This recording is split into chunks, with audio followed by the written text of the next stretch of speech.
ছাত্র জনতাকে নির্বিচারে হত্যার দায়ে আওয়ামী লীগকে নিষিদ্ধ ও নিবন্ধন বাতিল চেয়ে করা রিট সরাসরি খারিজ চাইলেন অ্যাটর্নি জেনারেল মোহাম্মদ আসাদুজ্জামান।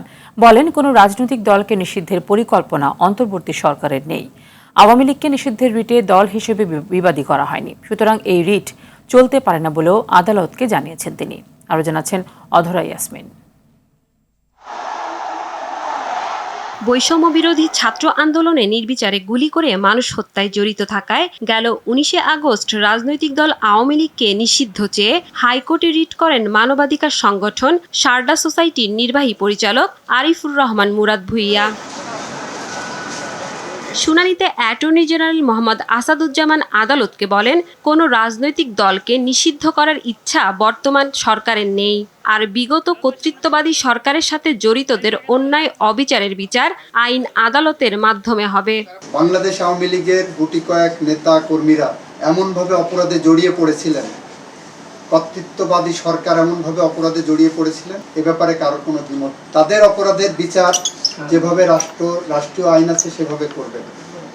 সেই অপরাধের বিচারের সাথে ওই সংগঠনের নিবন্ধন বাতিল করতে হবে, এটাই সরকার মনে করে না এবং সংবিধান সমর্থন করে না। রিটটি খারিজ চেয়ে অ্যাটর্নি জেনারেল আদালতকে বলেন, এটি যাদের বিরুদ্ধে করা হয়েছে সেই আওয়ামী লীগকে রিটে পক্ষভুক্ত করা হয়নি এবং কোনো নোটিশ দেওয়া হয়নি। আমি বলেছি, বাংলাদেশ আওয়ামী লীগকে নিষিদ্ধ করার দাবি করতে পারত বিএনপি বা অন্য রাজনৈতিক দলগুলো।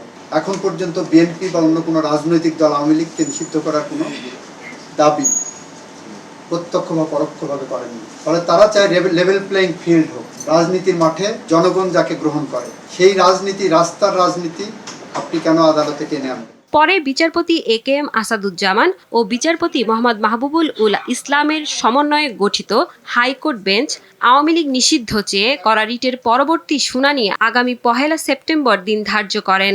এই সরকার কতদিন থাকবেন সেটা আদালত নির্ধারণ করে দিতে পারেন না। অধরা ইয়াসমিন, RTV, ঢাকা।